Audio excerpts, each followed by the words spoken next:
আব্দুল্লাহ ইবনে মাসউদ রাদিয়াল্লাহু তাআলা আনহু নবীজিকে প্রশ্ন করলেন, ইয়া রাসূলুল্লাহ, আল্লাহর কাছে সবচেয়ে প্রিয় আমল?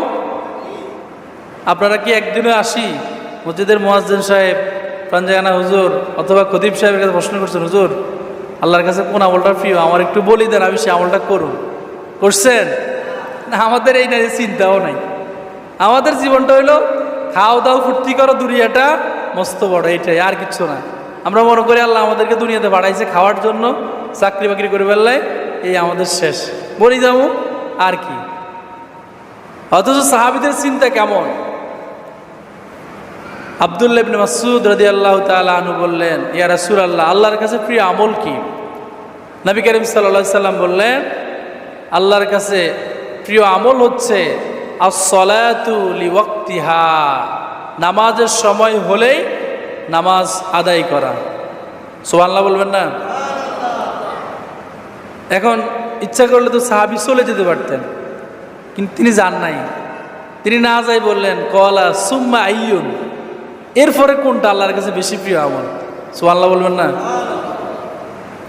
কলা সুম্মা, নবীজি বললেন, দ্বিতীয় নাম্বারে আল্লাহর কাছে প্রিয় আমল হচ্ছে বিররুল ওয়ালিদাইন, মা বাবার খেদমত করা। তিনি এখনো যান নাই। তিনি বললেন সুম্মা আইয়ুন, এরপরে কি? তখন নবীজি বললেন সুম্মা আল জিহাদু ফি সাবিলিল্লাহ, আল্লাহ রাস্তায় জান এবং মাল দিয়ে জিহাদ করা। সুবহানাল্লাহ বলেন। তাহলে আল্লাহর কাছে প্রিয় আমল কয়টা?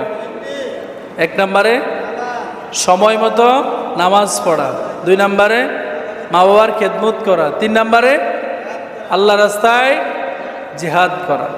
এখন এই আব্দুল্লাহ ইবনে মাসউদ রাদিয়াল্লাহু তাআলা আনহু বর্ণিত হাদিসটি যেই কিতাবে এসেছে, সেই কিতাবের নাম হচ্ছে বুখারী এবং মুসলিম। আল্লাহর আকাশের নিচে জমিনের উপরে সবচেয়ে বিশুদ্ধ কিতাবের নাম হচ্ছে বুখারী শরীফ। কোরআনের পরে যে কিতাব সবচেয়ে বিশুদ্ধ, তার নাম কি? তাহলে হাদিসের মান নিয়ে আমাদের কোনো প্রশ্ন নাই, একেবারে বিশুদ্ধ হাদিস।